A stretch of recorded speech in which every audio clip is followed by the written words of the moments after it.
ino nyito ukuri kwa Rwanda Truth Commission gukomeje kuzengereza FPR-DMI Kayumba. Umutwe twahaye kino kiganiro agira uti FPR-DMI Kayumba igeze aho yitabaza kapiteni DMI Jean Marie turaba umukiza narakosheje nanditse turabimane ko ni turaba umukiza ngo ayifashe kubeshya ko Rwanda Truth Commission ari agakundi kahanzwe na FPR-DMI Kagame. Muri kino kiganiro nk'uko navuze mu kanya turi kumwe na Jonathan Musonera akaba ari umunyamabanga mukuru wungirije w'ishyaka Ishakwe Rwanda Freedom Movement, ariko akaba ari na perezida wa komite nkuru ya Executive Committee ya Rwanda Truth Commission, komisiyo ukuri Rwanda. Bikaba ari n'amahire icyambere cyo ari ibintu byinshi bya gisirikare bivugwa n'abo bantu nyine nako gakundi aribo ko kwa Kayumba. Hakaba n'ibintu byo kugaba igitero mu by'ukuri gisekeje cyerekana guta umutwe kuri Rwanda Truth Commission, bavuga ko ari agakundi ngo kari ikintu ngo akantu k'agakundi nyine Kagame ngo yaremye. Jonathan Musonera nagira ngo ufate ijambo usuza ari watwumva, ariko reka mbanze ngo ufungure mikoro, ahubwo ngiye kuguha ijambo, mikoro yawe idafunguye. Reka rero ngo ufungure mikoro noneho ufate ijambo rwose, usuhuze abari watwumva, noneho tubone gutangira ikiganiro. Uretse gato mikoro irafunguye. Jonathan, ijambo ni ryawe.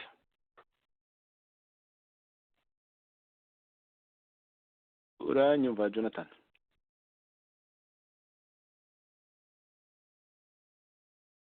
Hari ikibazo ntazi.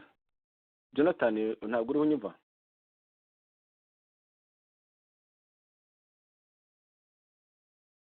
Uretse gato ndebe ikibazo gishobora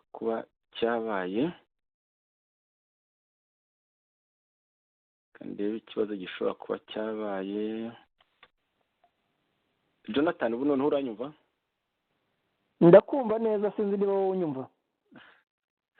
Ubu noneho ndakumva, sinzi akabazo kari kabaye, ariko hari ako nketse ndagakora, bityo rero n'amahire. Uraho? Urakoze cyane, njye nakumvaga, wowe ntabwo wanyumvaga.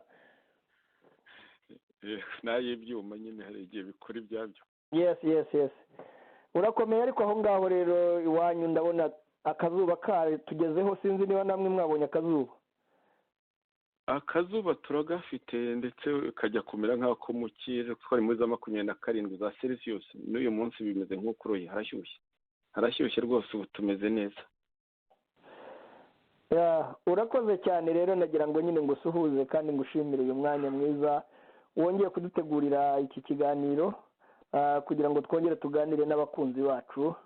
Banze rero mbasuhuze, ntabwo twari duherukanye, mbasuhuze kandi mbasaba kugira ngo baze dutaramane muri iki kiganiro, aho radiyo yacu ndetse na Rwanda Truth Commission ndetse n'ishyaka Ishakwe Rwanda Freedom Movement twiyemeje gushyira ukuri hanze ku bijyanye n'imibereho y'igihugu cyacu, amateka yacu, ndetse ku bintu byose biranga umunyarwanda cyangwa igihugu cyacu, twirinda ikinyoma ndetse twamagana n'abakoresha icyo kinyoma mu buryo bugaragara.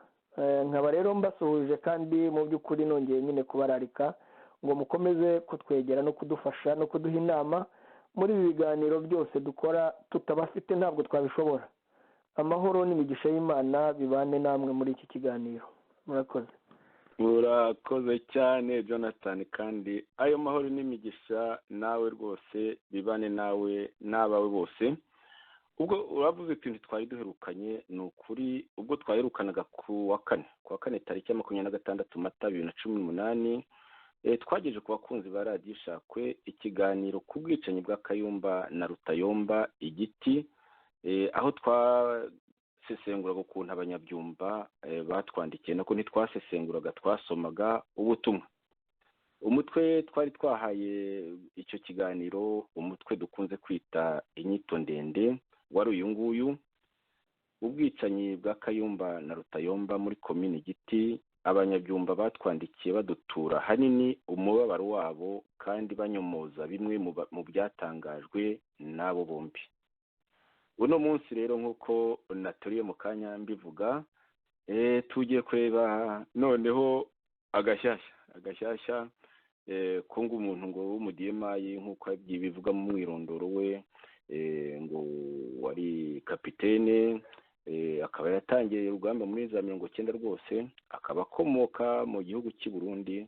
Tugiye kureba umuntu ngo witwa kapitene Turabumukiza, ntabwo ari Turabimana, ntabwo ari Turabingomuke nk'uko nari nabyanditse. Turabumukiza rero Jean Marie, aho agira ngo Rwanda Truth Commission ngo nagakundi kakorewe Kigali ngo gakriminalize. Ayo magaryo gajambo criminalize arikoresha kenshi cyane inshuro zitabarika, ngo gakriminalize abahoze mu gisirikare cy'inkotanyi. Gukriminalize rero ni iki? Umuntu yavuga ko ari uguhata igicumuro abantu, kubahata igicumuro, kubahata icyaha gikomeye. Nyine birumvikana gukriminaliza ni icyaha gikomeye, ntabwo ari icyaha cyo kwiba inkoko, ni ikiba icyaha gikomeye. Muri no nyandiko rero ko muri kino kiganiro cy'uno munsi nk'uko twatangiye mu kanya tubivuga, twavuze tuti ukuri kwa Rwanda Truth Commission gukomeje kuzengereza FPR-DMI Kayumba. Mu mutwe nyine dusubiremo rwose mu mutwe twagize tuti FPR-DMI Kayumba igeze aho yitabaza kapiteni DMI Jean Marie Turabumukiza ngo ayifashe kubeshya ko Rwanda Truth Commission ari agakundi kahanzwe na FPR-DMI. Abagiye ku rubuga rwacu babashije kubona inyandiko ngufi ijya kuvuga muri aya magambo.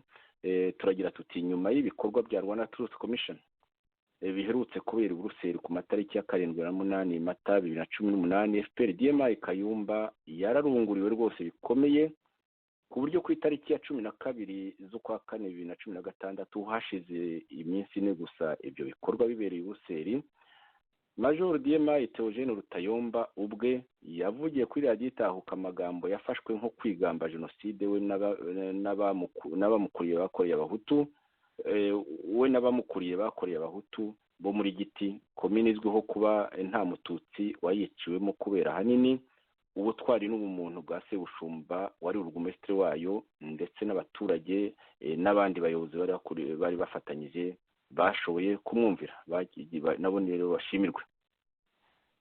Ayo mahano rero ya Major DMI Theogene Rutayomba yasekeje kwitahuka abavuganaga nawe barimo ba Serge na Basenga, bakagombye ubundi kuba bararakaye. Ibyo uko guseka mu bikomeye, mu bibabaje cyane, nabyo byababaje benshi, babyerekanira mu binyamakuru bikomeye, barabyamagana, batibagiwe na shebuja, baramwamagana nako Rutayomba, batibagiwe na shebuja General DMI Kayumba Nyamwasa. Ariko natwe kuri radiyo Ishakwe twabonye ubutumwa nk'uko tumaze nyine kubivuga, tubugeza ku bakunzi bacu ku itariki ya 26 z'ukwa kane.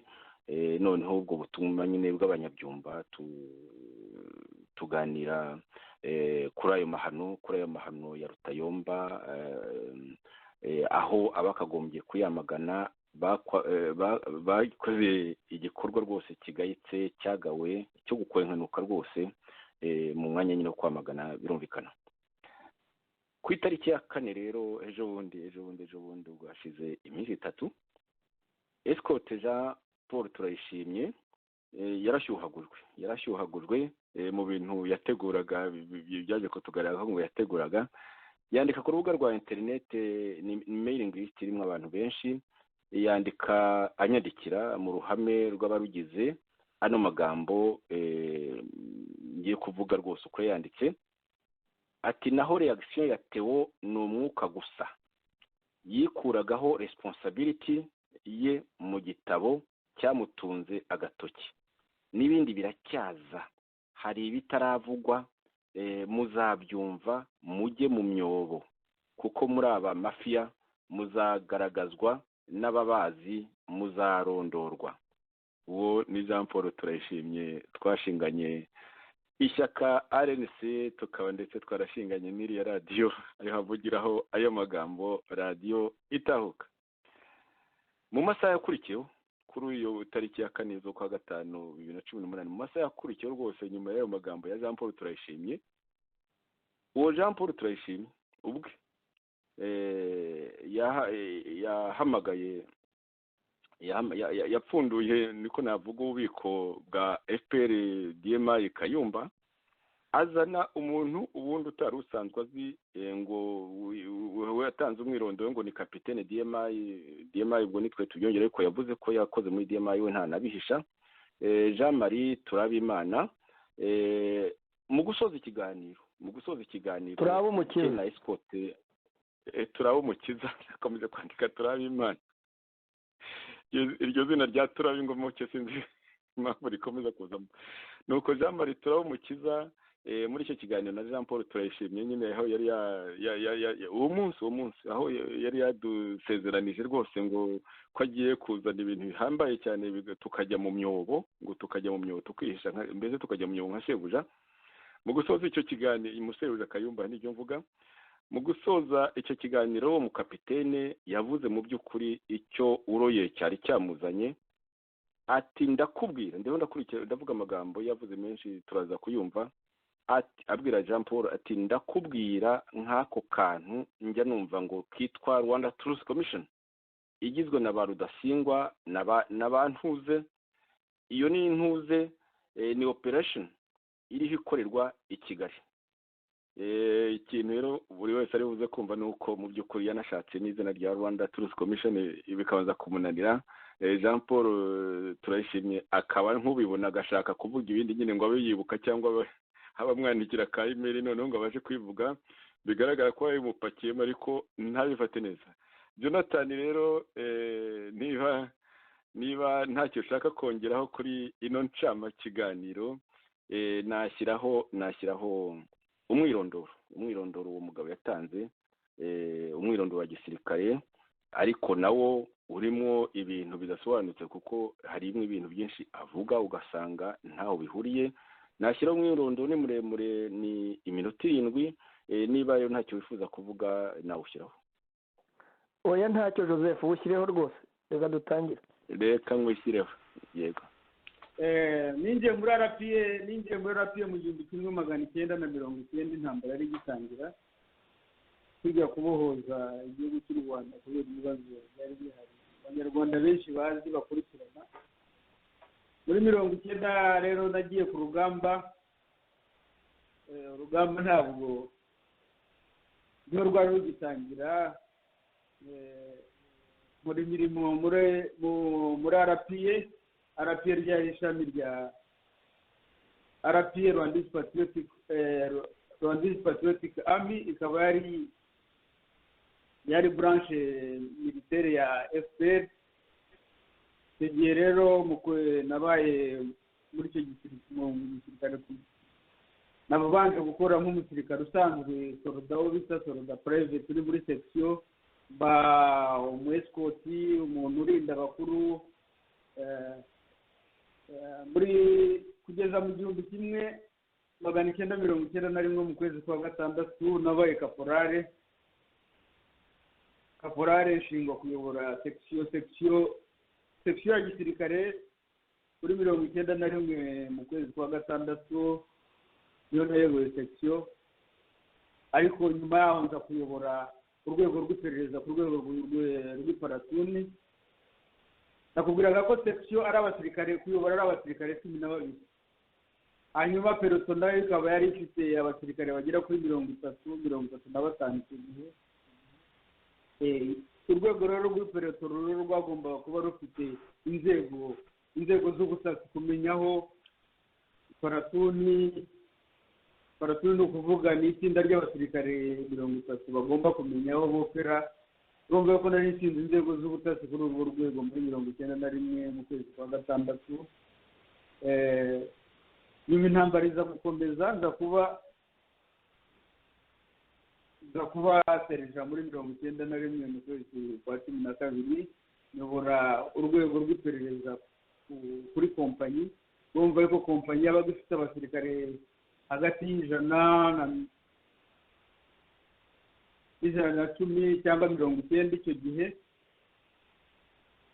hari muri mu gihumbi kimwe magana icyenda mirongo icyenda na rimwe ukwezi kwa cumi na kabiri. Nyuma muri icyo gihe rero nahise mbura n'igrade ya serija. Mu kwa mbere mirongo icyenda na kabiri nahise njya gukora amahugurwa aho RP yagiriraga amahugurwa ahantu i Bugande ahantu i Nyakivara, dukora amahugurwa yo kuyobora urwego rwa Pereco. Nyuma aho nkomezaho ibyo nsanzwe nkora by'iperereza, amahugurwa y'iperereza mu byo bitaga intelligence course. Mu gihumbi kimwe twamazeyo amezi nk'ane aho ngaho, turaza dukomeza intambara yari intambara yo kwambuka, intambara bitaga intambara za Byumba, zo gufata hariya za Mukarange, kwambuka n'umuvumba abaza kariya karere ko mu Mutara, kuva ahantu hitwa za Kaborogota twambuka umuvumba. Icyo gihe nkaba narayoboye Peloton. Nyuma yaho nza gukomereka njya mu bitaro kuvurwa, marayo igihe gito ndongera ndagaruka nsubira mu nzego z'iperereza n'ubutasi bwo ku rwego rwa kompanyi. Nyuma yaho nakomeje muri izo nzego, tuza kugira amabatayo yagutse, nza kuba nkomeza gukora muri izo nzego z'ubutasi zakoraga kuri Pereco, kumenya aho imikorere ya za operasiyo za kompanyi zagombaga gukora. Ubwo ni muri mirongo icyenda na kabiri, cya gihe cy'intambara zo mwumvise, kugeza muri za ntambara bajya bita intambara za Rowiti. Intambara za Rowiti ubwo hari muri mirongo icyenda na gatatu mu kwezi kwa kabiri. Nza gukomereka, nyuma yaho nza kujya mu bitaro, njya kujya mu bitaro, ariko marayo nk'amezi atatu ndongera ndagaruka nkomeza nshingano ari zo gukurikirana mu rwego rw'ubutasi ku rwego rwa kompanyi, ariko nakoraga muri batayo indani, ibyo twitaga mobile forces. Mobile forces ni ikintu, mobile forces ntabwo yanganaga na batayo, yari batayo mu buryo bugari, kuko zari force nini. Wasangaga mobile force yabaga ifite abasirikare bagera hafi ku 2,000. Ku rwego rwa RPA twari dufite hafi izo twitaga mobile forces zigera ku 8. Urumva yuko zagiye ntabwo twari utubatayo dutoya, zari force nini, ku buryo RPA yose yari ifite mobile forces zageraga ku 8, ndabyibuka, arizo bita mu Cyongereza fighting forces. Nyuma yaho muri mirongo icyenda na kane intambara, Habyarimana apfuye, nakomeje muri izo serivisi zo twateye i Kigali. Mu ntambara nawe ngiye kugira ibibazo, ndakomereka muri izo ntambara zo kujya gufata i Kigali. Nyuma namazeho nk'amezi nk'abiri, nyuma ndashyira neza Kigali ifashwe. Rero urumva yuko nari maze kugira experience nini ku rwego runini, nakoraga imirimo y'abaofisiye nubwo nari serija. Kigali ifashwe,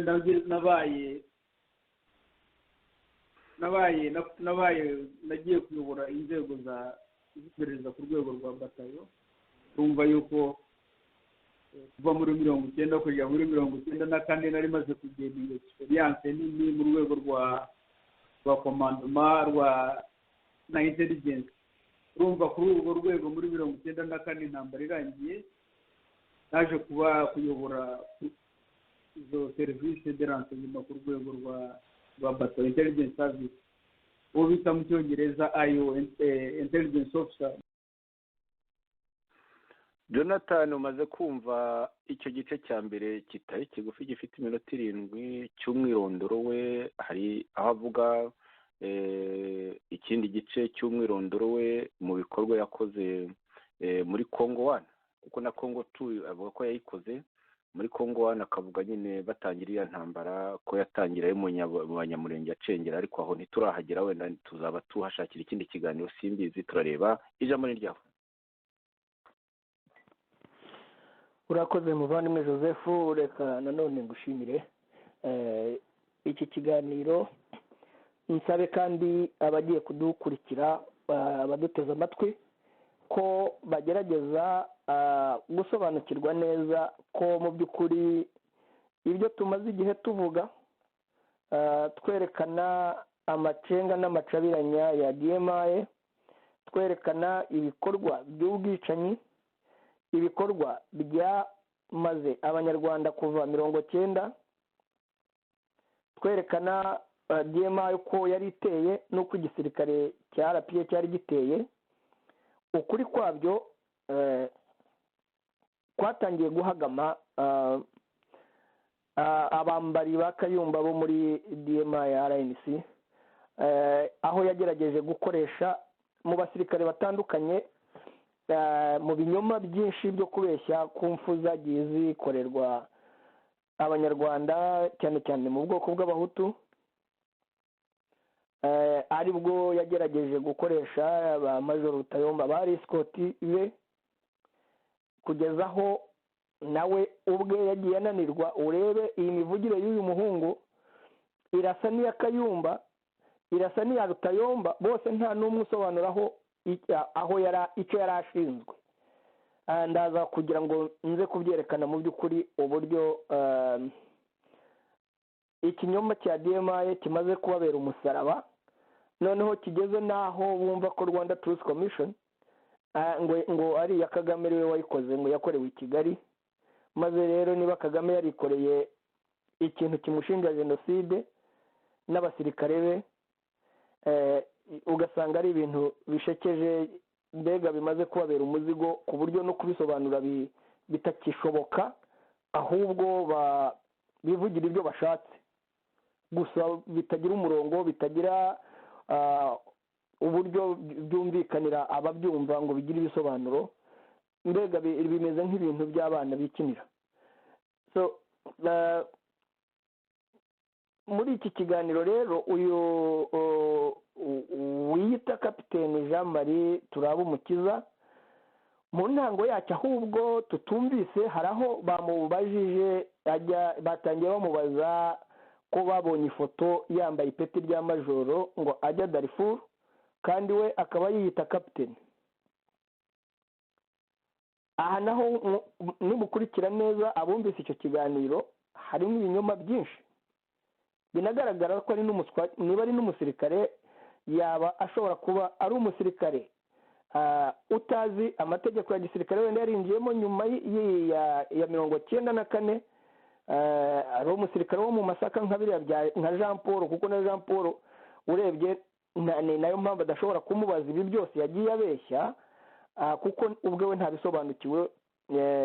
Bikaba rero rwose abadukurikiye bumve neza, u Rwanda rufite abamajoro benshi. Niba bari bakeneye abamajoro, ntabwo bagombaga gufata kapiteni ndetse wavuye mu gisirikare cyangwa se utari uzwi n'ahantu akorera, ngo bajye kumwambika ngo ipeti rya majoro, noneho ajye gukora ako kazi nagaruka bari mwaka.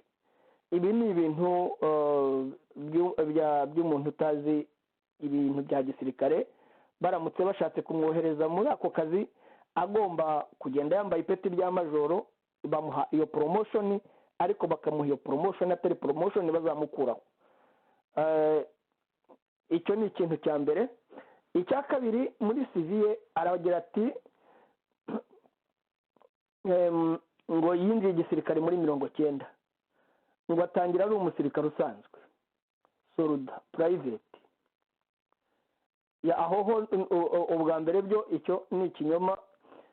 Winjira uri civilian, ibyo bita kurutu recruit, uwo bari kurutinga kugira ngo bamuhindure umusirikare. Genda bivuga nk'umwarimu.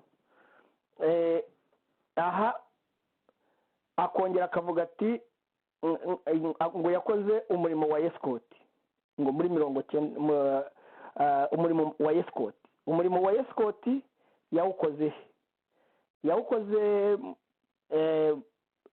ntahagaragara yakoreye imyitozo, ntahagaragara uyu murimo wa yesikotingaga nde muki, niba yari muri training wing yesikotingaga kamandati, yesikotingaga abarimu, yesikotingaga nde. akongera agakomeza ati muri 91 ngo mu kwezi kwa gatandatu abakoporo ayobora section, yabaye koporo muki, mu yihe batayo, mu yihe regiment, aha naho mu by'ukuri ni ikigaragara, ni ibintu bisa nk'aho yatekerewe ubwe adasobanukiwe. niyo wumva uburyo arabicurikiranya mu binyoma byinshi cyane bitazi n'ukuri uko igisirikare kiba giteye. ngo yayoboye section muki, muri platoon yihe, muri company yihe, muri battalion yihe. nyuma rero aza kuvuga ngo yayoboye ngo iperereza ngo mu rwego rwa platoon. aha aravuga ngo ni muri 92 ngo yabaye sergeant muri 92 ngo ayobora iperereza mu rwego rwa company. aha nacyo ni ikinyoma gikomeye. ntabwo ahangaha company zayoborwaga n'ama-IOs yabaga ayoboye company, nk'aba intelligence babaga bari aba lieutenant cyangwa se second lieutenant, nibo akenshi bakoze aka kazi. aha naho ntavuga ngo urwo rwego rw'iperereza niba yari IO, yakagombye kuba yari IO muri company runaka iri muri batayo runaka, iyo batayo iyobowe na runaka. akomeza noneho urebe muze gukurikira neza uko acurika, ngo akora amahugurwa i Nyakivara. ndagira ngo muze kureba ikinyoma gikomeye cyane abantu bazi igisirikare cy'inkotanyi. Nyakivara training wing yari yahabaye kugera 90 mu mpera z'ukwezi kwa 91 mu ntango z'umwaka w'1992 yimukiye ahitwa Gishuro. niho hari kubera ko intambara yari imaze kwigira imbere kandi tugomba kuva muri Uganda, byabaye ngombwa ko twimura byihuta cyane training wing tuyimurira Gishuru. aha nari nkiri umwarimu, ni nabwo navuye mu bwarimu mpamagarirwa indi mirimo y'imbere ku rugamba. aha rero training wing aho avuga ngo yakoreye ngo course, ngo ibyo bitaga ngo intelligence course, aha arabeshya. nta hantu bigaragara ko iyi course yayikoreye, nta niyakozwe icyo gihe. ngo bayikora amezi ngo nkane aho ngaho. nta nasobanura course ye yari yamaze igihe kingana iki aho yayikoreye, byo ntabwo twari tugihari, harimutse hatakiri training wing. kereka wenda yavuga ko yayikoreye wenda i Bugande, mu bindi bigo bya gisirikare by'i Bugande, aho bafashaga inkotanyi mu buryo butandukanye. aha arongera agakomeza. ndavuga uyu wiyita Kapiteni Jean Marie Turabumukiza, aragira ati ngo ngo nyuma y'ayo mezi ane ngo yakomeje ngo intambara, ngo yari intambara yo kwambuka, intambara ngo bitaga za Byumba. nawe mwumve nk'uyu muntu nk'umusirikare umwumva koko wari mu gisirikare cy'inkotanyi. edayeri iki gihe cyo muri uyu mwaka, muri aya mezi yo mu kwezi kwa gatanu kwa gatandatu, urabona ko hano aravuga ngo yamaze amezi ane ngo kuri kose muri 92 twari mu mishyikirano, nta ntambara yari ihari. aha nacyo ni ikinyoma gikomeye cyane. abasirikare bose nta ntambara yari ihari. kandi iki gihe cyo muri 92 muri aya mezi nibaza ko ahubwo ni nabwo training wing yimutse iva Gishuro ijya Karama, kuko niho hari ikibanza kinini. aha Gishuro hari hato cyane kandi ari munsi y'imisozi, ari ahantu hadashobotse ku buryo haba training wing ifashe. So uyu mugabo rero aracurikanga ibinyoma yapakiwe kugira ngo aze nyine kubeshya ko gashya nyine Jean Paul yavuze ngo azazana, kuko Rwanda Truth Commissioner ya Kagame rero wiyubakiye ikintu kizamushinja jenoside n'abasirikare be. Gusa kubera ko bakibonyemo Kayumba, mwombe nawe Kagame niwe dushyira kuri liste ya mbere y'umujenosideri, n'abasirikare be uretse Kayumba uri hanze urimo, ubu bakaba ari we barwaniza intambara zo kuburanira ko ngo dukriminaliza abasirikare bari mu gisirikare batakiri mu Rwanda.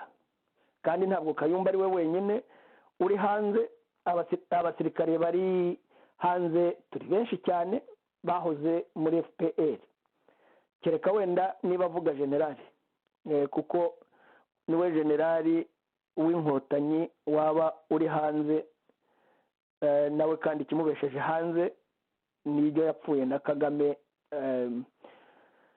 muri ubu bwicanyi bwabo no mu busahuzi bagiye bakorana. Reka nkomeze kuri uyu muvandimwe wiyita Kapiteni Jean Marie Turabumukiza. aha rero muri aya mezi muri 92 twari mu mishyikirano, nta ntambara yari ihari. Ahangaha rwose ni ikinyoma gikomeye. aha navuga za Mukaranye ngo bambuka Muvumba, bambuka, ibi ni ibintu byo kubeshya, kuko aha hose twari dufite ibirindiro mu gice cy'Umutara, mu gice cya Byumba, mu gice cya Ruhengeri, ariko aha hose nta namwe hari imirwano. aha Edayeri muri iki gice avuga cya za Kaborogota, ni ahantu hari twari twarafashe nta ntambara yari ihari. Akongera agakomeza ko ngo yaje ngo gukomereka, ngo ajya mu bitaro, ngo agaruka mu nzego z'iperereza. ariko ahavuga ngo agaruka mu nzego z'iperereza, nawe muze kureba hano hejuru aravuga ngo 91 mu kwezi kwa gatandatu aho amaze kuba kopro ko yayoboye section, ngo nyuma aza kuyobora iperereza mu rwego rwa platoon 92, nyuma aza kuba serija ayobora urwego rwa company. noneho hano hasi aho avuye kwiga, noneho asa nk'uwasubiye inyuma, noneho ngo yashinzwe kuyobora urwego rwa platoon avuye muri company. yagiye gukora kosi yayoboraga company amaze kuba serija. aha naho ni ikinyoma gikomeye nk'uko nabisobanuye. noneho avuye ku kosi ajya kuyobora platoon. mbibutse nk'uko nababwiye inzego z'igisirikare uko ziteye, ni nabyo yagerageje kwigana. hari abasobanura nyine ko section yari igizwe n'abasirikare 12, byaterwaga n'umubare w'abasirikare bahari. platoon igizwe n'abasirikare 30, ikabamo section 3. iyo niyo platoon. section imwe igirwa n'abasirikare 12, hakaba section 1, section 2, section 3.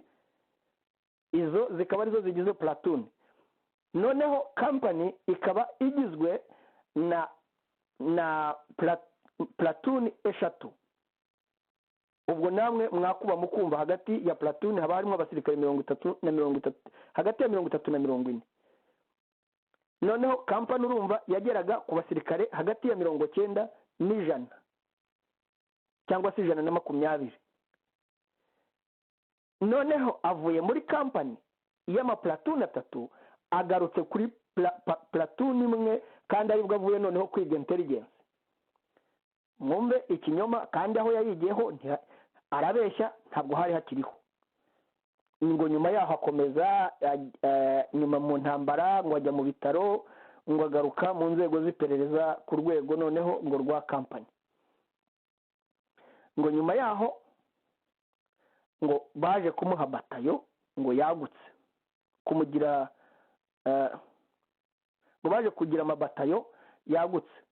nibyo koko amabatayo yari ahari, kandi nayo ngira ngo mbibutse neza iby'aya mabatayo nabyo avuga ntabwo bisobanutse nk'uko byari biri, nabyo ndaza kubigarukaho.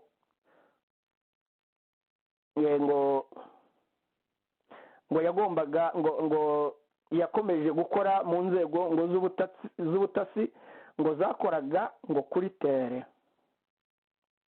inzego z'ubutasi zakoraga kuri tere, ntiyabashije kuzisobanura, ariko inzego z'ubutasi zakoraga ibyo bita reconnaissance, zakoraga REC, izo zakoreraga muri batayo zari ziri mu birindiro, bakajya gukora REC ahantu hazabi twashakaga gutera. aha rero sinzi niba aricyo yashatse kuvuga, uretse ko anabeshya mu by'ukuri. igisirikare cye kiragoye kugira ngo umuntu wese wabaye umusirikare cyangwa se uzi uburyo igisirikare giteye yemere ko uyu muntu muri ibi bihe yari umusirikare. Bigaragara ko ari ikinyoma. ngo agakomeza avuga ngo kumenya aho imikorere ngo ya za kampani ngo zagombaga gukora. mva nawe, none se yamenyagaho imikorere ya za kampani zagombaga gukora? niwe wari CEO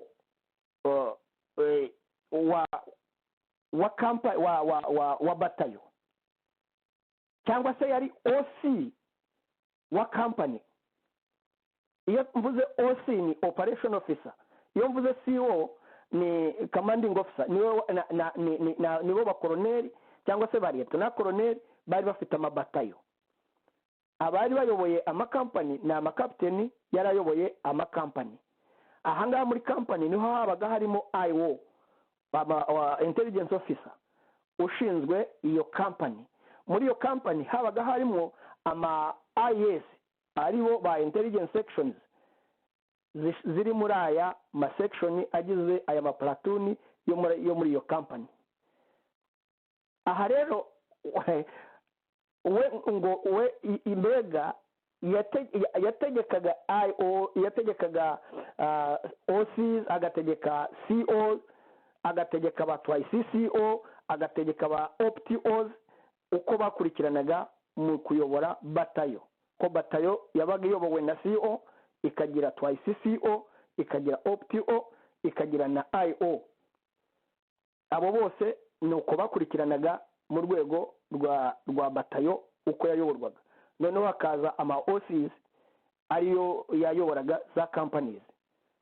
ni ukuvuga ngo muri batayo habaga harimo company eshatu, ariko noneho nyine tujya gutera barazongereye kugira ngo batayo ziyongere zibe nini, ko icyo gihe zabaga zifite abasirikare nka 400 cyangwa 500. aha rero arakomeza agira ati ngo yamenyaga imikorere ngo ya za company, ngo aho zagombaga gukora, ngo ubwo ni 92. ndabibutsa ko mwese murabizi, ngira ngo nawe Joseph urabizi ko iki gihe cyari igihe cy'imishyikirano. ngo noneho ngo cya gihe cy'intambara ngo izo mwumvise, ngo kugeza muri za ntambara bajyaga bita intambara ngo za Rowite. mba nawe mwumve ibi bintu, urumva ko ni ibintu avuga adasobanukiwe. intambara ya Rowite z'ukwezi kwa kabiri muri 93 nibwo imishyikirano yapfuye, dusubira mu ntambara. ahangaha iki gihe gewe nyuma nari no muri batayo ya 59 yari yobowe na koroneri Ngoga, twayisiwe yari lieutenant koroneri Nyamurangwa, OPTO yari Murokore, uretse ko Murokore nyuma yaje kwimurwa batuzanira uwitwa Nzaramba majoro ngira ngo nzaramba nuko ntibuka izina rye neza, ariko aba batatu Colonel Charles Ngoga na Lieutenant Colonel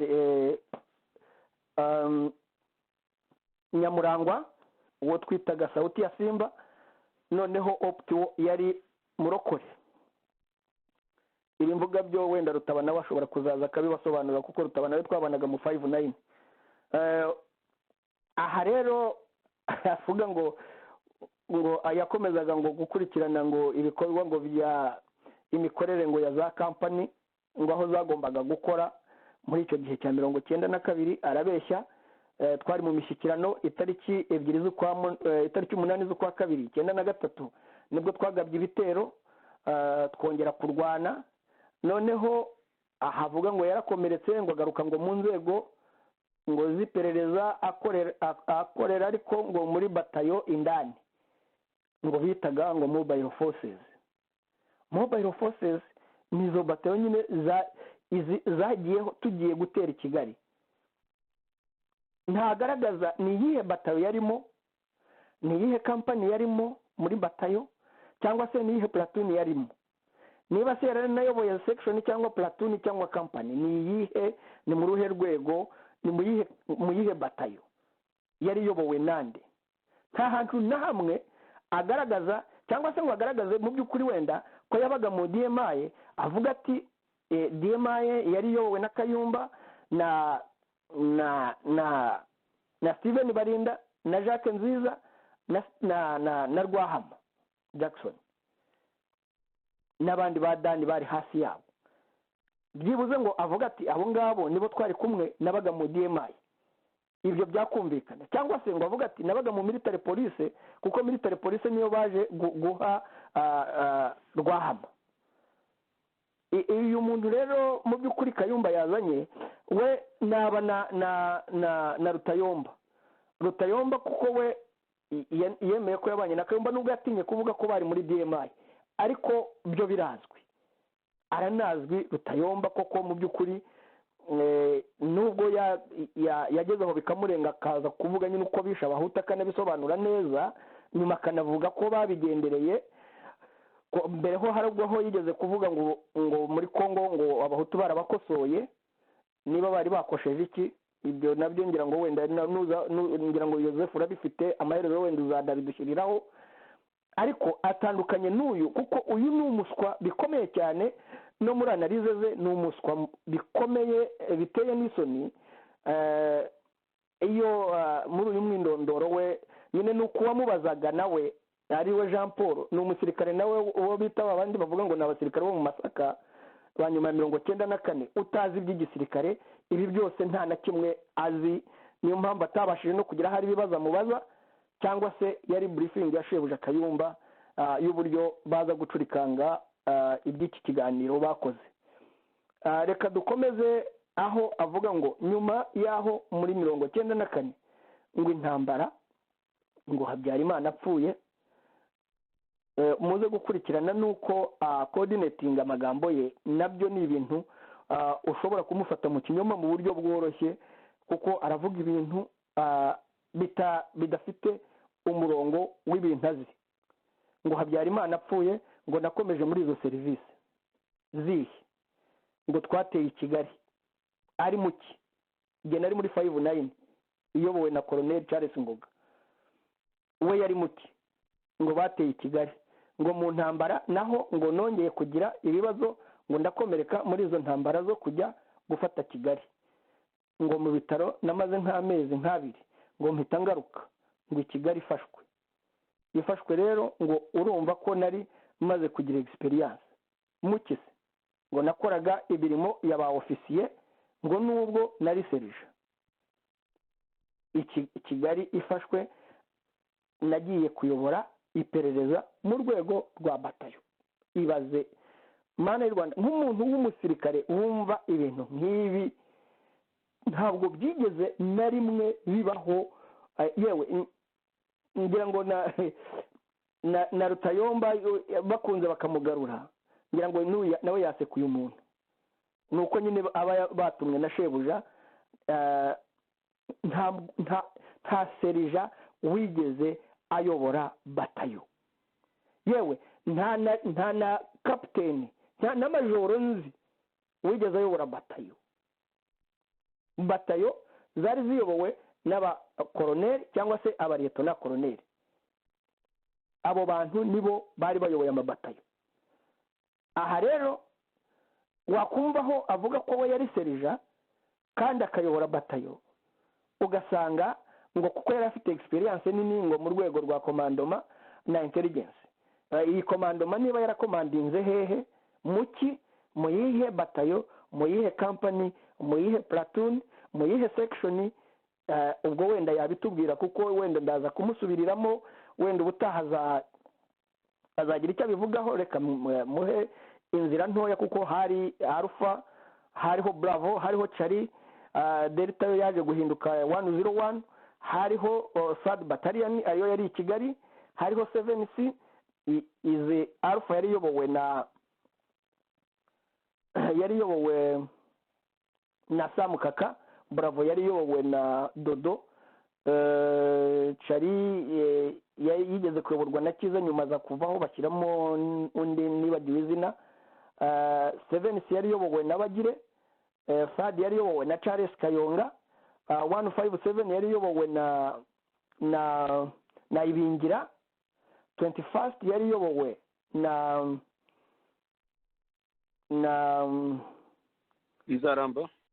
Nzaramba.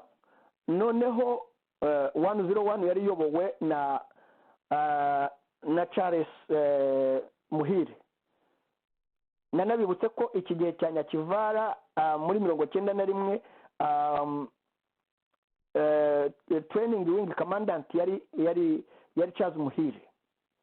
Nyuma baza kumuzana bamuha iyi batayo mu gihe cyo gutera Kigali. Nanabibutse ko iki gihe GMA yari yobowe na Kayumba, military police yobowe na Rwahama. Aba bose bakaba bari bungirijwe na Steven Barinda na Jacques Nziza na Dani Munyuza n'abandi benshi ntashobora kurondora muri iki kiganiro. Aha rero nk'umuntu nyine uvuga ko yarayoboye bataliyani, sinzi ari iyo mu kihe gisirikare, sinzi ari iyihe, kuko mu bantu tuzi ntabwo mu by'ukuri uyu ari n'umusirikare uzwi muri izo ntuza muri ibi bikorwa by'iki gihe.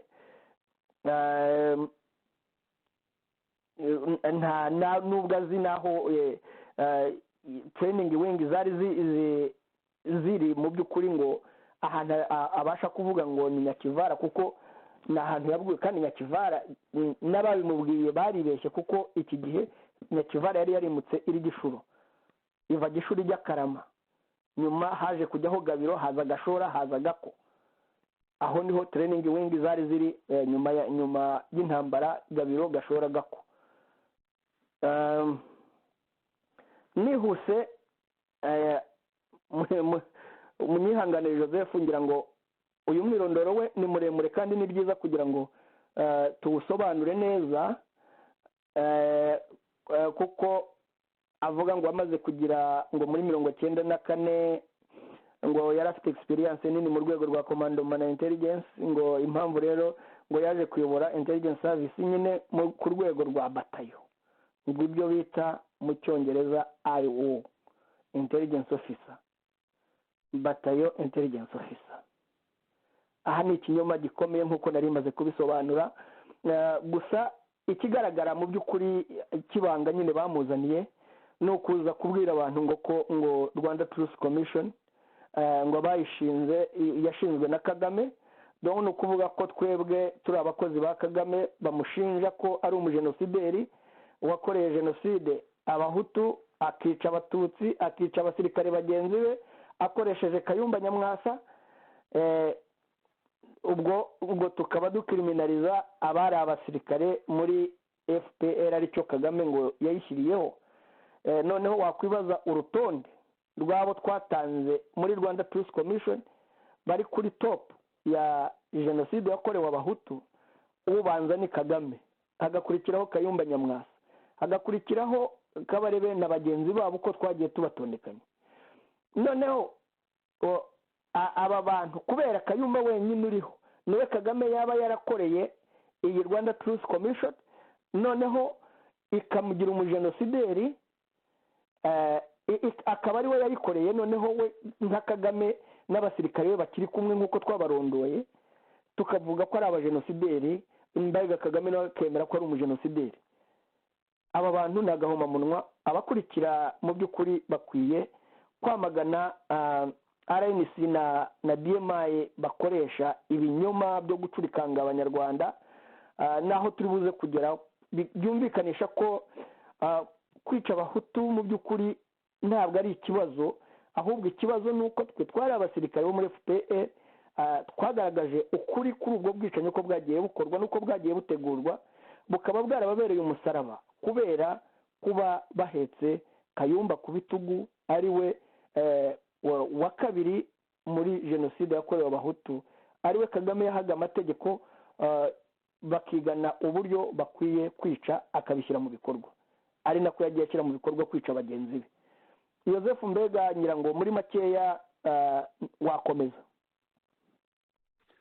Urakoze cyane Jonathan, ndumva umwirondoro we tutagombye kukomeza birenze aha ngaha, kuko avuga uko yagiye mu ntambara muri Congo muri 1996, nuko ngo bamuhaye kompanyi nyine, noneho ngo akarinda ikibuga cya Njiri, akaza kuhava akajya i Bukavu, bakavuga nyine intambara uko bayikoze muri Kivu, abinyuze mu Banyamurenge ngo bafunguriwe n'Abarundi icyo gihe. Ibyo byose ndumva abashaka babyiyumvira, mu gihe uvuze ko mu byo mu Rwanda ariho avuga ubwabyo arimanganya. Ndumva tutajya mu wundi mwirondoro wa Congo 1 na Congo 2 ntacyo bituvuye. Ahubwo rero nyuma yo kuvuga ibyo byose, yo kwerekana iyo myirondoro yose, nko kuvuga ati nari hose nzi byose, niho agira gutya akavuga kuri murumuna Kayumba ya Rugigana ati rwose ati gukriminaliza Rugigana, bukriminalije umuryango we, bukriminalije abantu bakoranye bose, bukriminalije amateka, bukriminalije histoire, akitotomba, none akaza kugusha ku ntego, ku mugani akaza kurasa ku ntego, nyine avuga ukuntu ngo Rwanda Truth Commission nyine ari ikintu cyakorewe i Kigali, ngo ari agakundi aha ni igiswahili agakundi, ubundi umuntu yavuga ko ari agatsiko. Reka rero twumve ahubwo aho ngaho, niba wumva ntacyo bigutwaye Jonathan, nshyireho aho ngaho nyine yitotomba, aritotomba nabifatiye hagati, ariko akageza aho ngaho nyine akarasa ku ntego yari afite mu by'ukuri yari yamuzanye n'uriya Escort mugenzi we, Escort Jean Paul Turayishimye. Biriya nyine yari amaze amasaha make gusa hano, ati murajya mu myobo.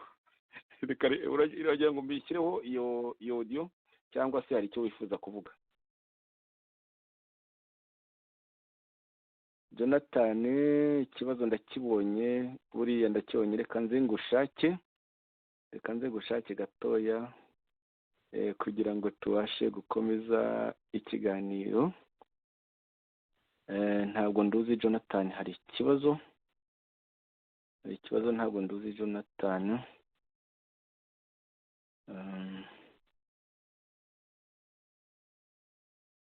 Ndamubonye noneho, reka ngufungure mikoro.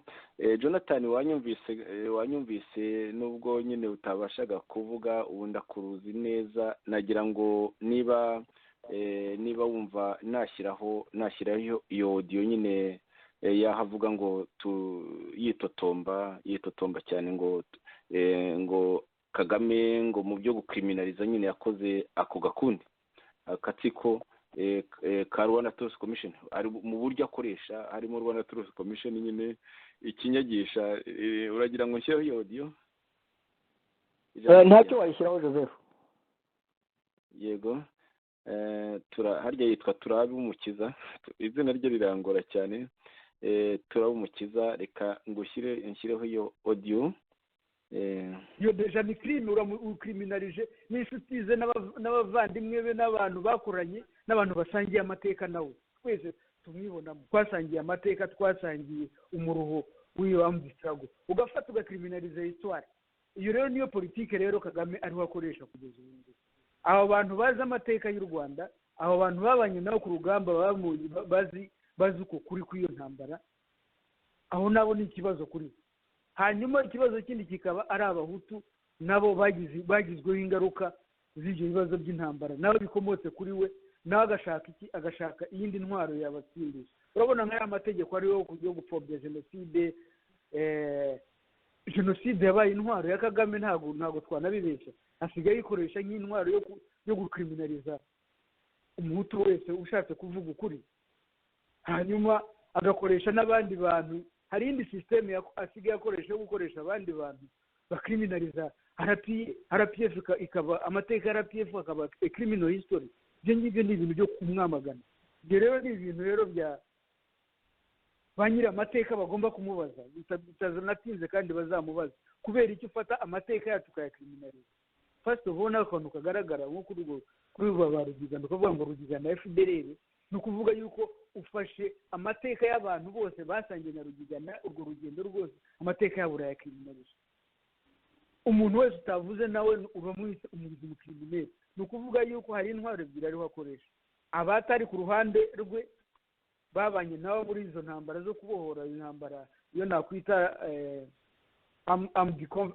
conflit armé cyangwa n'abanyapolitiki batari kumwe nabo bose akabakriminaliza aba mbere nk'abo babaye abasirikare bo ni ukuba bita akabashyira mu gatebo k'abicanyi agakoresha n'ubukundi nzababwira hari nk'igikundi njya numva cyitwa ngo ntuze sinzi ndagira ngo Rwanda Peace Commission iyo nyine ni akantu kakomoka i Kigali ngafiteho n'amakuru menshi nzababwira ni ukuvuga yuko ugasanga hari abantu basigaye baza bavuga ntabwo bavuga nk'abantu babaye abakiteri muri Congo ndakuvuga nk'ako kantu njye numva ngo Rwanda Peace Commission igizwe na ba Rudasinga n'abandi iyo ni ntuze ni operasiyo iri gukorerwa i Kigali yo kugira icyo gucecekesha umuntu wese wabaye inkotanyi kumufata bakamushyiraho dosiye y'ubwicanyi nk'uko abahutu bose bo mu Rwanda babonye ibyabaye mu Rwanda bashyiraho dosiye ya jenoside no gupfobya jenoside naho ngaho rero n'iyindi ntuze ikorerwa muri serivisi de renseignement mu Kigali byo gukriminaliza abo bantu bose bazi amateka y'inkotanyi babanye nazo babafata bakagushyiraho urumva nk'ibyo ngibyo byose wumva ugenda ni akantu rero wumva nk'aba bantu wumva no mu mateka yabo iyo wumva bavuga ntabwo wumva ari nk'abantu bagiye mu ntambara ntabwo wumva ari abantu bagiye mu ntambara ari abakiteri army wumva ari nk'abantu bagiye nko mu ntambara ya FPR ari nka ba staff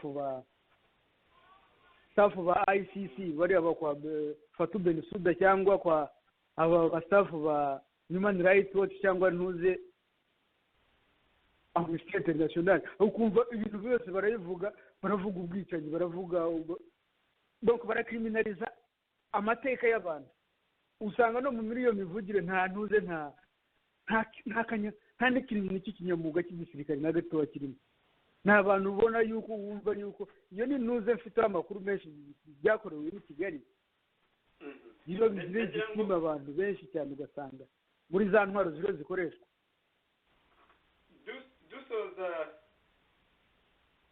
dusoza Captain Jean-Marie nagira ngo nk'aho ngaho wavugiraga ku nyamwuga hari ikibazo kimaze iminsi kivuga ku nkambi za Kiziba ariko udashobora gutandukanya n'imyitwarire y'inzego z'umutekano mu magambo make dufite iminota 5 reka Jonathan reka ibyo bya Kiziba tubireke ijambo n'iryawe ngira ngo wumvise ukuntu uwo muntu uvuga ko ari muri bataliyoni ntavuga iyo ariyo n'ibindi byose n'ahantu hose yabaye ntavuga hariho ngo niwe mu professionnel ijambo n'iryawe nakoreka nibyo mu gisirikare n'iperereza ijambo n'iryawe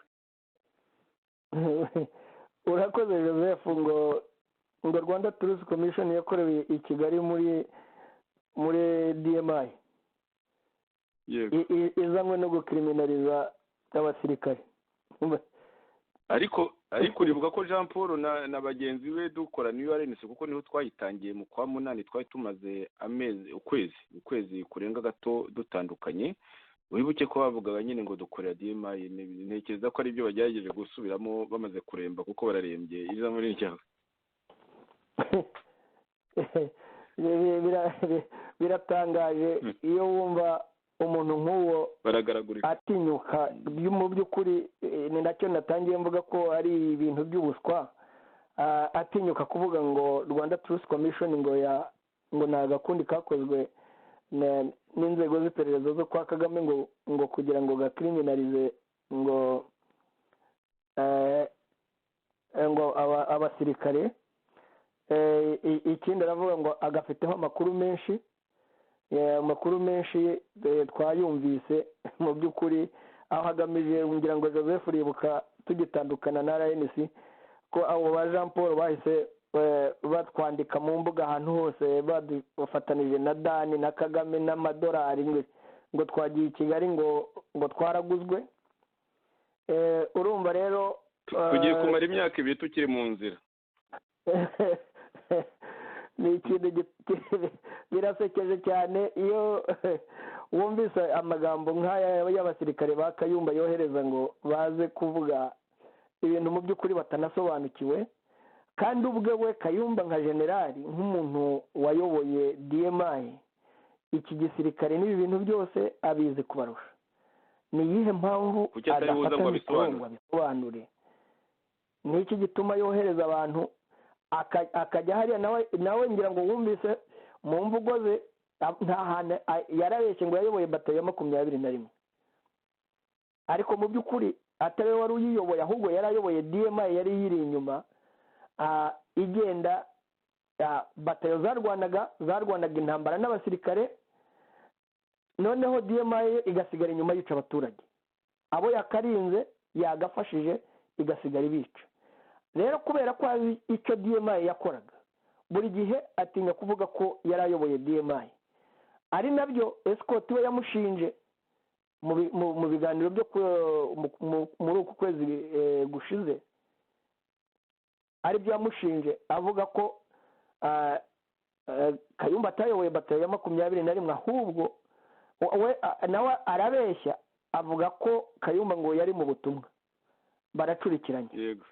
Nawe kandi bamaze batese wowe niba atari ibanga wari ati jewe nari umunyamabanga wihariye wa Kayumba muki nta kivuga, aho yakoreraga ntahavuga, akavuga ngo yakurikiranaga amakuru yose ngo y'intambara, aho intambara zaberaga mu gisirikare cyose cya RPA, ngo akarara yashyikirije Kayumba nubwo yari mu butumwa, ngo Kayumba akayashyikiriza shebuja. Uyu rero nawe we aje rwose mu by'ukuri we ndumva rwose ambabaje kuba umuntu w'umugabo w'imyaka 47 ashobora niba yarabashije no kwikura muri kiriya gihugu akaba ari mu buhungiro, akaba ashobora, kandi numvise asa nk'umuntu ushobora kuba asobanukiwe, ariko wakumva ukuntu acurikanze cyane cyane. Burya Yosefu iyo uvuga amateka atari ayawe, ari ibintu wabwiwe uhimba, birakugora kubikurikiranya uko biteye. Niyo mpamvu ubona uyu mwirondoro we wamubereye umusaraba, ari nawe ubona yakoze iminota irenga 10 akora umwirondoro. Ni ukubera iki? Ni ukubera ko ni umusaraba uremereye kugira ngo asobanure ibi bintu byose, mbega yagira ngo yumvishe neza abamukurikiye kuri radiyo Itahuka ko yari umusirikare mukuru, yari umusirikare watangiye igisirikare kera ukizi mbega neza, ariko arabeshya. Ni umuswa. Kandi Jean Paul atangira anavuga nyine ati wowe unahavuye vuba kuko ngo ahaheruka mu by'ukuri ngo yahunze muri 2015, bisobanura ko amaze imyaka itagera kuri 3 ahunze cyangwa hafi aho ngaho 3. Bityo ati wowe uranaheruka mu Rwanda, uzi biriho bihakorerwa, kariya gakundi, mu yandi magambo nyine ayo maco ateye agahinda nyine. niba rero ibyo ngo aribyo byagomba kutugaragaza ngo tukajya mu myobo, ndumva rwose abo babiteguye bateye agahinda, ijya muri ryabo rwose. Joseph reka nongere musubiriremo no muri iri tangazo aho twavuze ku cyaha cya jenoside yakorewe abahutu uko cyakozwe uhereye hejuru ukamanuka mu bayobozi b'ingabo bakuru, no kubera uruhare rukomeye bari bafite cyane muri icyo gisirikare, cyane nk'umutima wacyo ari wo DMI, muri gahunda zose zo gukora cyangwa se gushyira mu bikorwa ihonyabwoko cyangwa se irimburabwoko ryakorewe abahutu. Ku mutwe wa mbere twashyizeho perezida Paul Kagame, none se yishyizeho kugira ngo abe ari we mujenosideri wa mbere. Dukurikizaho Liyetona Jenerali Kayumba Nyamwasa, uyu niwe wari ukuriye DMI, niwe washyiraga mu bikorwa ibi byose. Twagiye dukurikizaho ba James Kabarebe, dukurikizaho ba Kayonga, dukurikizaho ba Patrick Nyamvumba, dukurikizaho ba Karenzi Karake, dushyiraho ba Fred Bingira, dushyiraho ba Mukaka, ba Jacques Nziza, ba Gasane Emmanuel Rurayi, dushyiraho ba Dani Munyuza, dushyiraho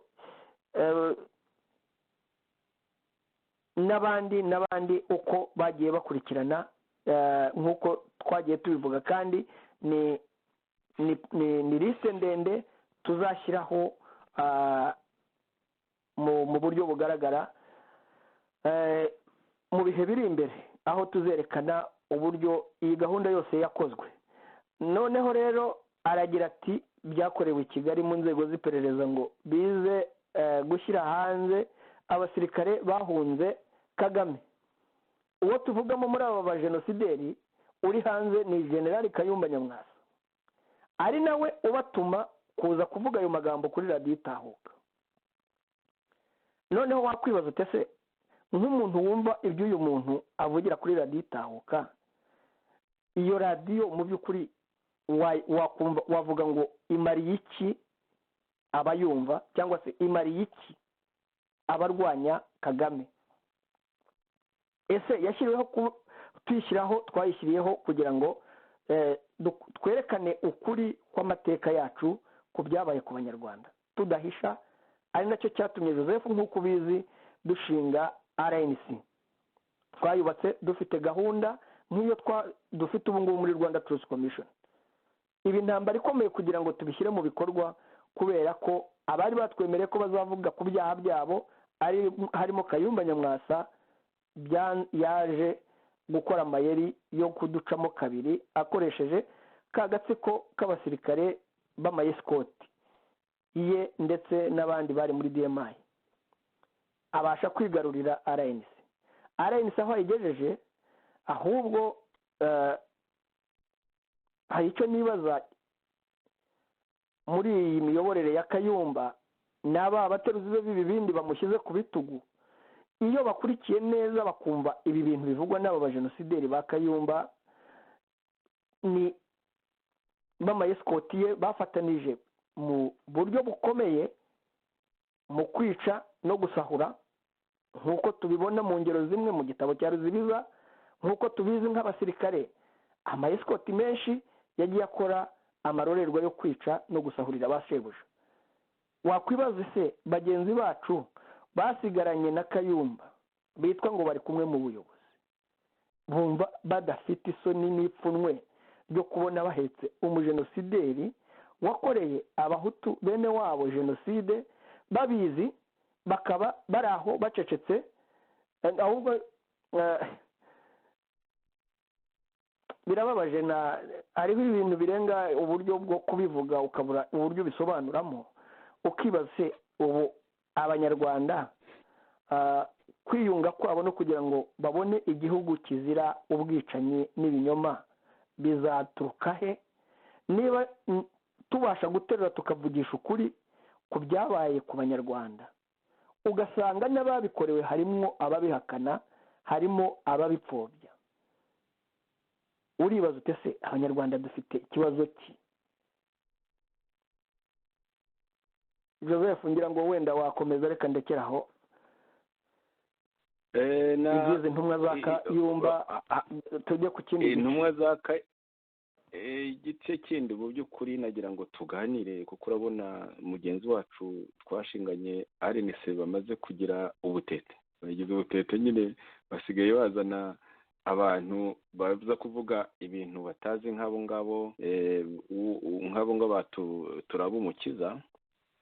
ubu rero umuntu aribaza ati ese uyu mujenerali uheze mu mwobo ari we? kuko urabona yaravuze ngo tugiye kujya mu mwobo, ngo bagiye kuzana abantu ngo bavuge ibintu ngo tujye mu mwobo. Ndumva natangiye mbivuga nkoresha rwose amagambo ya Jean Paul Turayishimye Escort. hari aho bibaza ko abanyarwanda bumva iyi radiyo cyangwa bumva radiyo itahuka ari ibigoryi cyangwa ari abantu basama gusa bakamira ibyo bumvise, badakora analize y'ibyo bumva ngo barebe koko ibyo bintu ari ukuri cyangwa ari ikinyoma. Aba rero nabo ubuswa bwinshi cyangwa se kuba Rwanda Truth Commission imaze kubabera umusaraba ukomeye, bituma batabasha kubona ko ibinyoma byabo nta muntu n'umwe ushobora kubitega amatwi ngo abyemere. Nta kuntu ushobora kuvuga ngo Rwanda Truth Commission ngo ni iya Kagame, akigira se umujenosideri n'abasirikare be ngo gusa kubera Kayumba wenyine uri hanze. Abantu ntabwo ari ibicucu, ni abantu batekereza, abantu bumva izi radiyo, ni abantu bakora analize. Aha niho nshaka no kugaruka, ubona Joseph byababereye umusaraba muri iriya gahunda twari twaratangiye tukiri muri RNC yo kwibuka. Nayo nibishoboka tuzagarukaho tukanaganiraho. Ureba byabananiye ngo bazibuke ejo bundi kuri 13 noneho ari P2 yego RNC na FDU. Ukibaza ute se niba koko umuntu nka Kayumba w'umukrimineri uzana abantu ntaba kumva ko kuvuga ku bwicanyi bwakorewe abahutu ari ugushyira crime ku basirikare bahoze muri FPR ari ikintu kidakwiye gukorwa, ngo ari ikintu cya Kagame kubera ko cyavuze Kayumba abo ngabo ari FDU, ari abayobozi babo ari n'abayoboke babo, bakaba bamuhetse bumva ngo ni umuntu bashobora gukorana, bakumva badafite impungenge. Ari nabwo batinya kuvuga ko bakorewe jenoside kuko bahetse uwayibakoreye. Aha rero ni nabyo ubona n'ibyo byo kwibuka ni ikinyoma barimo batazanashobora. Kubera iki? Kubera ko urabona andi mashyaka byari bifatanije yigiye ku ruhande, kuko ntibashobora kwigaragura muri iki kinyoma bumva n'ibyo amaescort ya Kayumba aza kuvuga, noneho akabeshya ku mugaragaro ibinyuranye n'ibyo shebuja yabeshye. Noneho aho Rwanda Truth Commission babereye umusaraba bakazana uyu we singewe rwose birantangaje no kumva niba ari umusirikare asobanura ibintu atazi, abeshya noneho akavuga ngo Rwanda Truth Commission ngo ni Kagame bayishyiriyeho kugira ngo ikriminalize ngo abasirikare bahunze FPR. None se we ko atavuga byibuze igice yabayemo cy'igisirikare, uyu niba ari kapiteni koko natubwira igisirikare yakoze, yagikoreye mu yihe batayo, yagikoreye mu yihe departement, niba ari DMI, niba ari military police, niba ari political commissioner, niba ari muri cadres, arihe? Ubutaha azagaruka wenda asubiremo umwirondoro, noneho byibuze bamuhe liste y'ibinyoma azaza kutubeshya byaho yabaye. Wenda tubwira ati narangije amahugurwa, nakoreye training ahangaha, nyirangiriza ahangaha, ninjira muri nkorerwa deployment muri batayi niyi, cyangwa se nagumye mu training wing, mba mu DMI, cyangwa se mba mu bwarimu.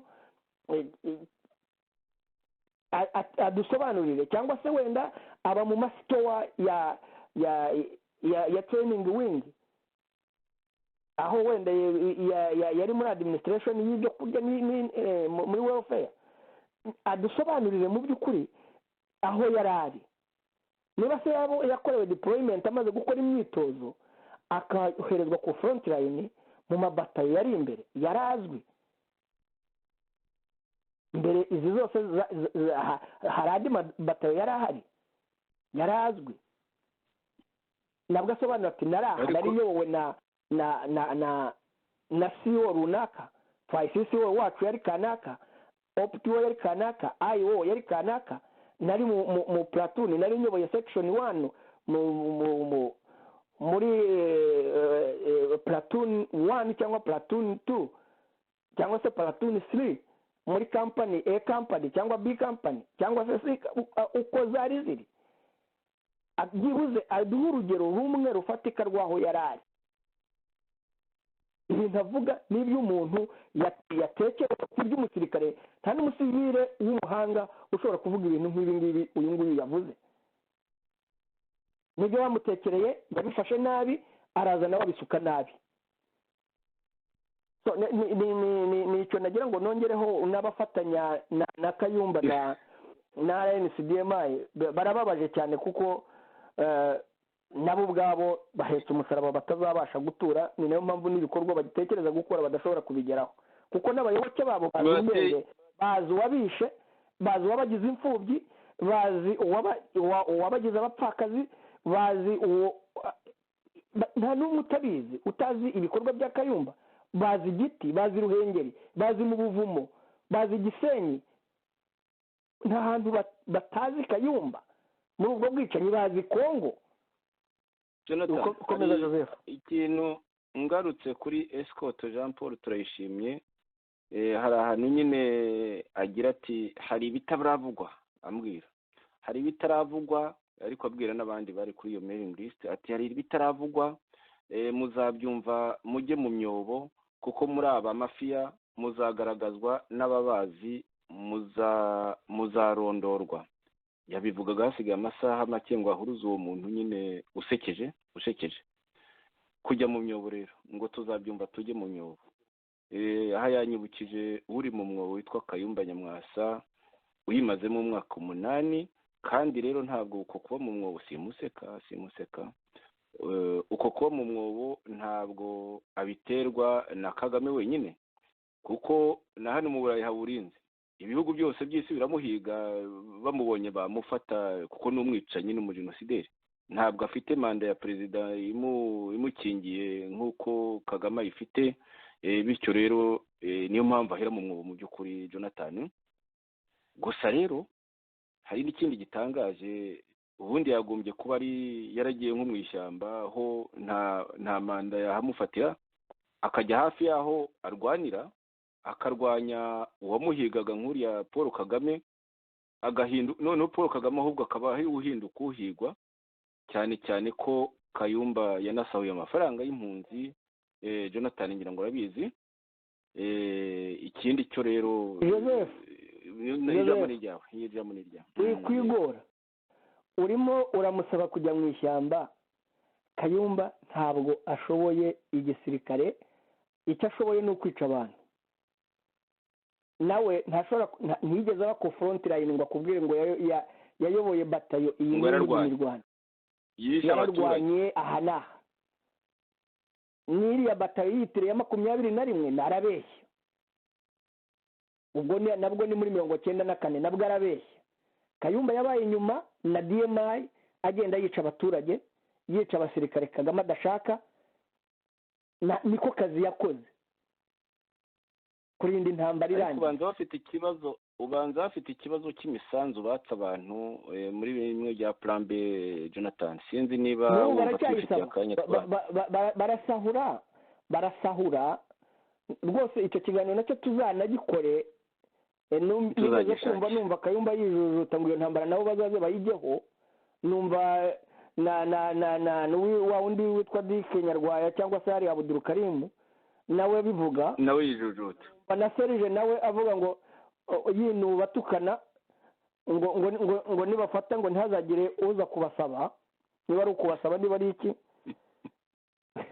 urumva ayo uravuga ngo yavuye aho ari ntabishoboye ntabwo ari umusirikare ushoboye biyambikaga amapeti kuko Kagame nabo nibo bayihaga muri ibyo bikorwa bakoraga Kagame akanezerwa nuko bishe abantu benshi bagasahura.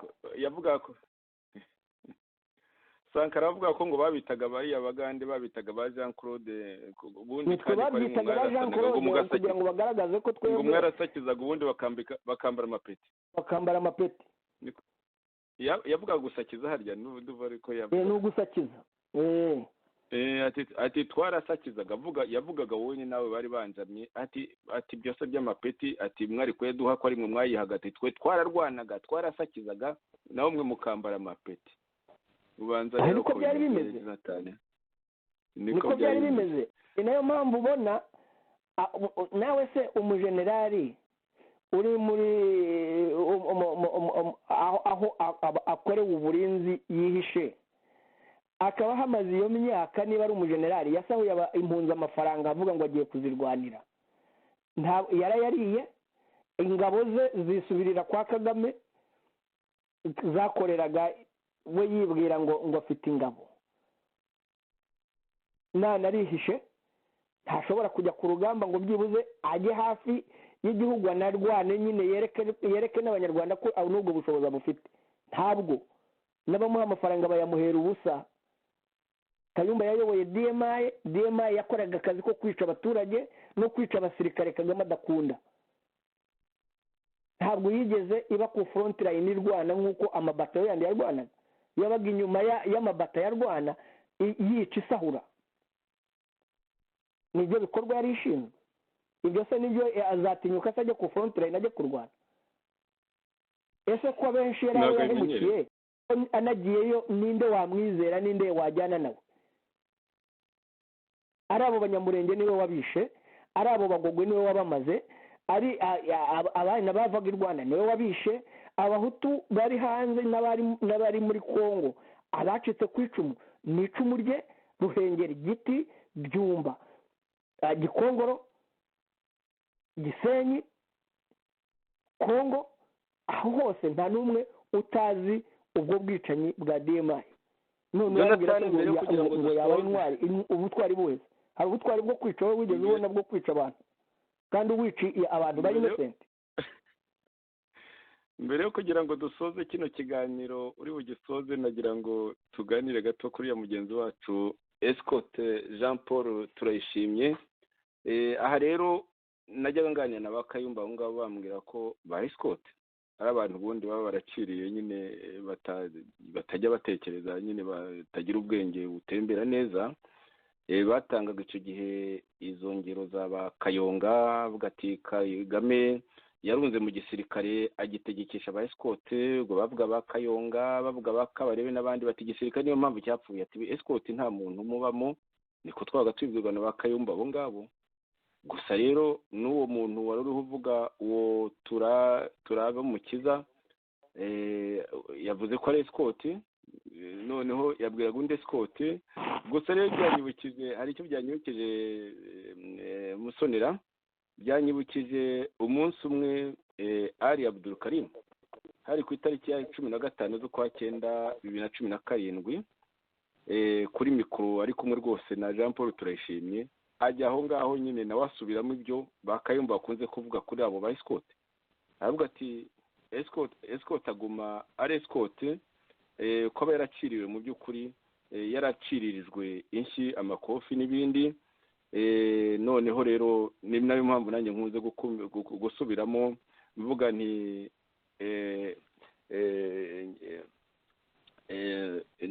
ntuza Escote un jour, Escote toujours mu gifaransa, cyangwa nkavuga once an Escote, always an Escote. Nkunze kubisubiramo cyane nkurikije ayo magambo, ubundi ntacyo mpfa na ba Escote. Nkurikije ayo magambo ya Kayumba yanasubiyemo na Ali, nkaba ngiye kugushyiraho aka ka extrait kare. Jean Paul, tugomba abantu kureba ngo iyo umuntu wabaye Escote umugira ute minisita, ko Escote aguma ari Escote, akubera umujyanama, umuntu wari Escote wawe. Abajyanama bari babuze. Ibi ni ibintu nshaka ngo tuzajye dutandukanya tubirebe. Biriya ni gahunda ya Kagame yayikoze abishaka agira abo maesikotire arabatreyininga abaribo baba bakuru b'ingabo ubu ngubu abaribo baba minisita ba defense abaribo b'abajyanama be nibo bica bagakiza kuko baracyari amaesikotiye ubwenge bwabo yarabakorombe. Ntabwo rero ushobora kumuha example ngo bareba n'abatamuhaye ubwenge, ntabwo bashobora kumuha kuko bamureba nk'imana yabo. Yabakubise iki, abakubita amakofi, abagira ibiki, nibyo bamenyereye n'ubu baracyabakubita. Nta bundi buzima abantu. Jonathan rero na mugenzi wacu Jean Paul turayishimye, nta bundi buzima azi, bityo aririrwa aremekanya. Ubundi babaga bafite udufuni bafite na za kararishidikovi bakajya kwica no kwiba, bakajya kwica uwo Kayumba Nyamwasa abashumurije. None ubu ngubu barajya mu rugamba rw'ibitekerezo batabigira, nk'uko mugenzi wacu hari amaze kwivuga. Ijambo ni iryawe usoze Jonathan. Icyakora ari Abdulkarim uretse ko gusa we yigiriye ari umunyabwoba, ikinsetsa cye ni uko aranegurira abazimu mu ndaro, arimo arabwira esikoti ko yatiriwe. Nicyo kintu gisekeje kuko mu by'ukuri Jean Paul ikibazo afite ni ukuba mu by'ukuri yananiwe kwibohora kuri uwo mwuga wa esikoti. Nyine ko esikoti nyine ahora ari esikoti, yananiwe kuwuvaho.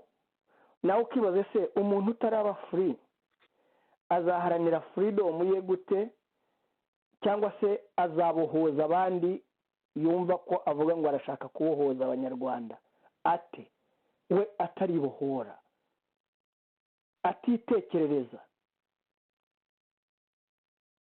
Jean Paul ni umuntu, ni umwana yize amategeko, ngira ngo afite na doctora mu mategeko, ariko birababaje iyo ubona we ntabwo ntafatiweho inkota nka bariya bari i Kigali bemeye gufata ubwenge bwabo babuhereza Kagame, aburambika abwicara hejuru, arangije akajya abaha ibyo kurya ariko akabakubita. Ntawe se niki cyamunanije kuva mu mugongo wa Kayumba? Yamufasha ari umwana, amushyira mu bikari bye muri za 1994 na 5, aho aviriye mu Rwanda arazananirwa no kureka kuba esikoti ya Kayumba. Erega no muri izo nyandiko ze nabonye hari aho yavuze ngo nawe uri esikoti, nawe niba warabaye wigeze ukora igisirikare yose. Reka da, ntabwo nigeze nkora igisirikare. Banza hari umugabo wa esikoti waramuryoheye yumva ko buri muntu wese yakagombye ahubwo kuba esikoti. Yego. Uretse ko kuba esikoti ubundi ni umwuga nk'indi myuga yose, ntacyo utwaye. Ni umwuga nk'undi. Ushobora kuba bodyguard wa perezida, ukaba wowe wese ariko uri professionnel. Ariko ama esikoti y'inkotanyi, abantu babaye muri kiriya gisirikare babaye ama esikoti, ni nko kuba abacakara, ukora imirimo nk'iy'ubucakara. Nibyo Abdulkarim yamubwiraga, yibagirwa ko nawe ari esikoti, iyo wamugize umucakara we n'ubu amugira umucakara we mu buhunzi. Nibyo koko bakabarebe barakubitwa bwinshi, na Kayumba niko yakubitaga abo maesikoti yabo yari yarabamaze bakubita inshi n'imigeri, ariko baranga esikoti. Ntabwo hari kinyobera kuko Jean Paul we yanagiye mu gisirikare nyuma no kukivamo byari bimworoheye, amunabashije no kugera hanze. Ntabwo numva mu by'ukuri uburyo yizirika mu kinyoma cya Kayumba, akigaragura mu maraso ya Kayumba, akaguma mu kinyoma cyo kubeshya, agenda azana abantu nk'aba babeshya ibintu nawe nk'umuntu w'umunyamategeko. Ese nk'ubu uko ari umunyamategeko, nta munyamategeko muri biriya yandika, nta munyamategeko afite rezonoma mu rwego rwo hasi cyane. Jonathan rwose wikomeza kuba ko ari umunyamategeko, umudokiteri wize ufite doctora mu mategeko, uwamuha ubutabera gutoratora rwose, nta rezonoma y'umuntu. Ukamuha nka Kayumba ngo mucire urubanza, yamushyirahe uretse ko na rezonoma ya Kayumba ari nk'uyu yego uretse ko na rezonoma ya Kayumba ari nk'uyu kuko yariho avuga ngo iyo nza kuba ndi umwicanyi ngo simba narishe se ariko Kayumba we mwumve kuko aradefanda ibyaha yakoze yamennye amaraso menshi afite responsabilité ikomeye cyane n'umuntu wewe ubidefande n'ubwenge Jonathan soza Joseph gusa ndagira ngo mbwira abadukurikiye hariho abigeze kugenda batubwira ngira ngo ibyo bagiye batubwira noneho ubu bamaze kugenda babibona kandi noneho nuko kwikoma kwa Rwanda Truth Commission bigaragara ko icyo intego yari igamije kugaragaza ukuri kwagiye habona none kurimo kurazutaguza aba inkoramaraso noneho kugeza aho bavuga ko Kagame noneho asigaye yemera ko ari umujenosideri akaba yishyiriraho na organization imushinja ko ari umujenosideri n'abasirikare be ibyo ni agashya ko muri RNC na radiyo itahuka ubwo abanyarwanda bo bazihitiramo ukuri aho kuri ikindi gusa ni uko inama nagira bagenzi bacu twasize bahetse Kayumba ko bakwiye gufasha hasi bakareba inzira yo guhitamo ukuri no gusevinga legacy zabo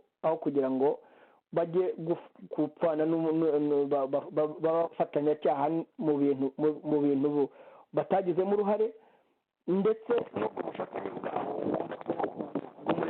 nta hantu buzabageza kuko ntabwo ushobora gushorera ikinyoma ngo uzagitsindishe ikindi kinyoma abadukurikiye rero bo bazihitiremo cyangwa se bajye bagerageza gukurikira ibiganiro tuzaguma tubashyirire ukuri hanze kandi ntabwo tuzigera duhishira abicanyi aho bava bakagera kuko indi babyara n'imwe ntabwo rero tuzigera tubahishira kuko u Rwanda twifuza nyuma ya Kagame ni u Rwanda ruzira abicanyi murakoze rero bari badukurikiye nagira ngo nongere mbaragize Imana amahoro n'imigisha yayo bibane namwe iteka muramuke urakoze cyane Jonathan rwose nagira ngo tubwire uwo mugenzi wacu ko tudakangwa n'ibinyoma nk'ibi ngibi nasubye rero rwose niyitonda ahubwo nave muri ubwo bucakara bwamuheze mu mutwe bw'ubwescott ikiganiro twari twabateguye uno munsi ukuri kwa Rwanda Truth Commission gukomeje kuzengereza FPDMI Kayumba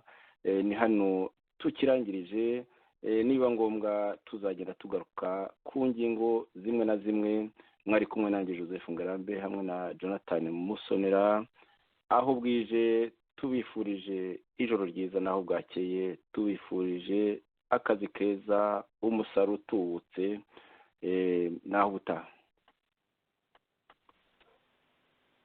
Jean Paul tugomba abantu kureba ngo iyo umuntu wabaye escort umugira ute minisita ko escort aguma ari escort akubera umujyanama umuntu wari escort wawe abajyanama bari babuze ni ibintu nshaka ngo tuzajye dutandukanya tubirebe biriya ni gahunda ya Kagame yayikoze abishaka agira abo maeskotire arabatreninga abaribo bakuri b'ingabo ubu ngubu abaribo b'abaminisita ba defense abaribo b'abajyanama be nibo bica bagakiza kuko baracyari amaeskoti ubwenge bwabo yarabakorombe ntabwo rero ushobora kubona example ngo bareba n'abatamuhaye ubwenge ntabwo bashobora kumuha kuko bamureba nk'imana yabo yabakubise iki abakubita amakofi abagira ibiki nibyo bamenyereye n'ubu baracyabakubita nta bundi buzima abantu